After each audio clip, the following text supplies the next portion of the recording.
जी, बिस्मिल्लाहिर्रहमानिर्रहीम। दोस्तों, आज हम पीओएस सीरीज़ की एक नई क्लास के साथ, ये हमारी क्लास पिछली क्लास की कंटिन्यूएशन है। पिछली क्लास में हमने जो कोड लिखा था उसमें थोड़ी सी अमेंडमेंट करनी है और आपको बतानी है। आए चलते हैं आज की इस क्लास की तरफ।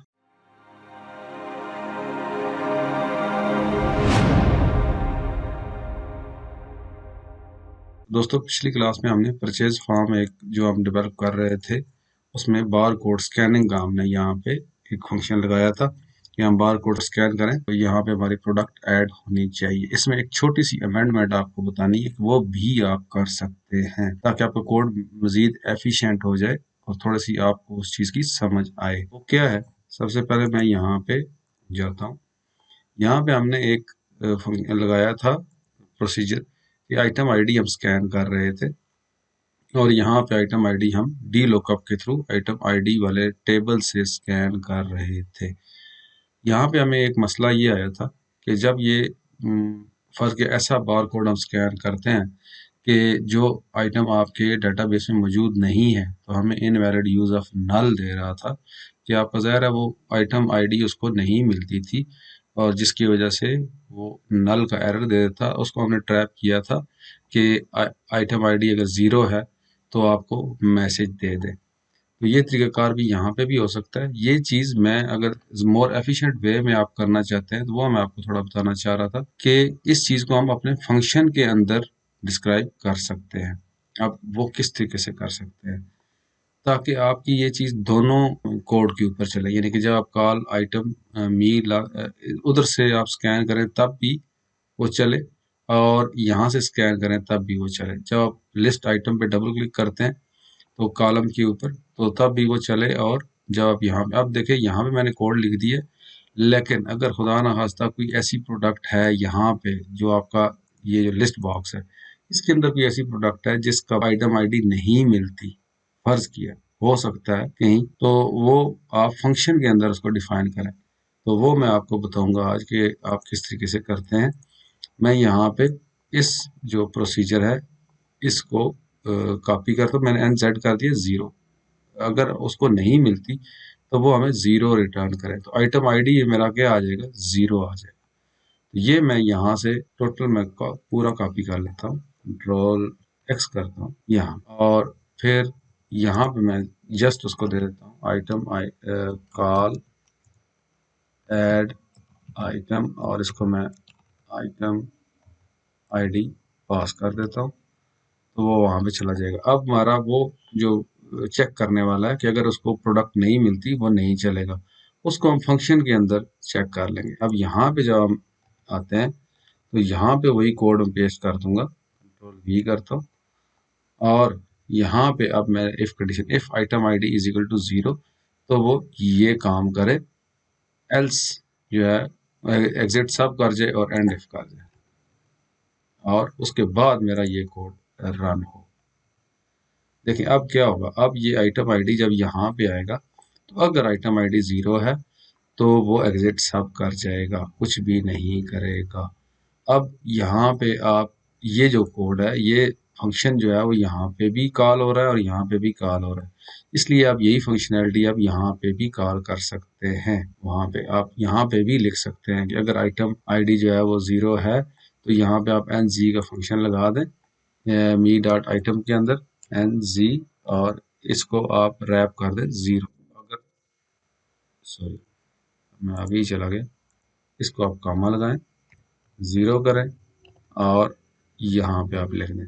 अब अगर वहां से भी इसको आइटम आईडी नहीं मिलती तो वो 0 रिटर्न करेगा, अगर यहाँ से नहीं मिलती तब भी वो 0 रिटर्न करेगा और वो 0 यहाँ पे आ जाएगा। और अगर आइटम आईडी 0 है तो ये फंक्शन चेक कर लेगा कि आइटम आईडी अगर 0 है तो वो ये मैसेज दे और टेक्स्ट बॉक्स को फोकस कर ले। अब यहाँ पे आप क्या कर सकते हैं, आप आइटम आईडी का जो है यहाँ पे ये डिम ये भी मिटा सकते हैं। अब उसका क्या है, एन जी लुकअप आप ये कर लें, इसको कंट्रोल सी करते हैं और आइटम आईडी की जगह पे मैं पेस्ट कर लेता हूँ। आपका कोड मजीद शार्ट हो जाएगा। यहाँ पे मैं पेस्ट कर देता हूँ और ये जो दोनों चीज़ें हैं ये मैं मिटा देता हूँ। अब क्या होगा, अब वो डी लुकअप डायरेक्टली करके ऐड आइटम को पास कर लेगा और यहाँ पे कॉलम से उठा के ऐड आइटम को पास कर देगा। बात एक ही है तो ये आपका कोड मोर एफिशिएंट हो जाएगा। इसको हम चेक करते हैं, डीबग करते हैं, पहले इसको क्लोज करता हूँ और मैं इसको रन करता हूँ। अब जब यहाँ पे वो क्लिक करेगा तब भी कोड 0 वाला वो चेक करेगा। अगर फर्स्ट की आइटम आईडी इसको यहाँ से नहीं, वैसे यहाँ पे मुमकिन नहीं है क्योंकि ये हमने आइटम के टेबल से ही क्यूरी बना के उठाया हुआ है, तो यहाँ पे मुमकिन नहीं है कि आपका आइटम आईडी 0 आए या नल आए, लेकिन पॉसिबिलिटी को हमने ट्रैप कर लिया है। अब यहाँ पे भी आप जब क्लिक करेंगे तो ये आइटम यहाँ पे ऐड हो जाएगी। उसके अलावा यहाँ पे आप जब स्कैन करेंगे यहाँ पे 1 2 3 4 5 6 और जब आप टैब प्रेस करेंगे तब ये आपका वही कोड चलेगा। देखें सुपर टिकी, और ये यहाँ पे क्वांटिटी उसको बता रहा है कि ऑलरेडी मेरा जो है वो ये आइटम एडेड है। क्वांटिटी आप यस करेंगे तो ये 2 कर देगा। अगर हम यहाँ पे कोई गलत कोड स्कैन करते हैं, देखिए यहाँ पे मैसेज आया। अब ये मैसेज कहाँ से आया? ये उस फंक्शन से मैसेज आया क्योंकि आइटम आईडी मेरा 0 था, मैंने ओके किया और वो एग्जिट सब कर चुका है। यहाँ पे आज आपको सिर्फ यही बताना था कि आप इसको ट्रैप करने के लिए सिंपल फंक्शन के अंदर, आप एक फंक्शन के अंदर वो चीज़ लगाई, ये दोनों इवेंट्स के ऊपर वो चीज़ वर्क कर रही है। आपने जस्ट एक फंक्शन के अंदर यहाँ पे अमेंड किया। देखें यहाँ पे सिर्फ कॉल ऐड आइटम हो रहा है और उसको हम आइटम आईडी पास कर रहे हैं, और यहाँ पे भी इसके ऊपर जो है कॉल ऐड आइटम हो रहा है और उसको आइटम आईडी पास की जा रही है। और फंक्शन के अंदर हम चेक कर रहे हैं कि अगर वो पास की हुई आइटम आईडी 0 है, 0 कब होगी? जब उसको आइटम नहीं मिलेगा, नल आएगा। नल की जगह एनजी का फंक्शन हमारा क्या करेगा? एनजी का फंक्शन हमारा नल टू 0 कन्वर्जन करेगा कि नल से 0 में कन्वर्ट। अगर उसको नल मिलता है तो उसको वो 0 पास करेगा। जब 0 यहाँ पे आएगा तो यहाँ पे हमारा आइटम आईडी चेक हो जाएगा कि वो 0 तो नहीं है। अगर 0 है तो यूजर को मैसेज आएगा और यहाँ पे वो एग्जिट सब कर देगा। मजीद फंक्शन यहाँ पे वो नहीं करेगा। आप एग्जिट सब भी कर सकते हैं, अगर ये ना करें तो आप एल्स लगा के इसको फंक्शन को आगे कंटिन्यू कर सकते हैं, वो भी आप कर सकते हैं। तो इसलिए यहाँ पे आप जो है वो, अब एक और चीज़ यहाँ पे वो लास्ट फोकस वाला, क्योंकि लास्ट फोकस से ये कॉल हुआ है तो इसलिए ये लास्ट फोकस उसको नहीं कर रहा है। पिछली क्लास अगर आपने देखी है तो उसमें ये मसला हमें आया था कि हम दोबारा बार कोड को फोकस करना चाह रहे थे। देखें यहाँ पे मैं अगर 1 2 3 4 5 लिखता हूँ, इसको टैब करता हूँ, ये मैसेज देगा। जब मैं ओके प्रेस करूँ, मुझे चाहिए कि ये फोकस मेरा यहाँ पे आए, इस जगह पे, लेकिन यहाँ पे वो नहीं आता, वो आगे चला जाता है। देखें ओके मैं करता हूँ तो ये यहाँ पे चला जाता है। तो मैं यहाँ पे इसको मैनिपुलेट कर सकता हूँ कि मैं किसी और को फोकस करूँ और फिर इसको फोकस करूँ। यहाँ पे हो सकता है, हम वो करके देखते हैं। मैं डिज़ाइन व्यू में जाता हूँ, यहाँ पे मैं फंक्शन खोलता हूँ और यहाँ पे जब NGD लुकअप यहाँ पे आ गया, ये मैंने फोकस उसको किया हुआ है। तो ये मैं टेक्स्ट 69 को फोकस नहीं करता। मैं क्या करता हूँ, सबसे पहले ये मेरा परचेज डेट है, इसका नाम क्या है? कोई भी आप दे दें। यहाँ पे परचेज डेट है PUR_डेट। अब मैं यहाँ पे आता हूँ और इवेंट खोलते हैं।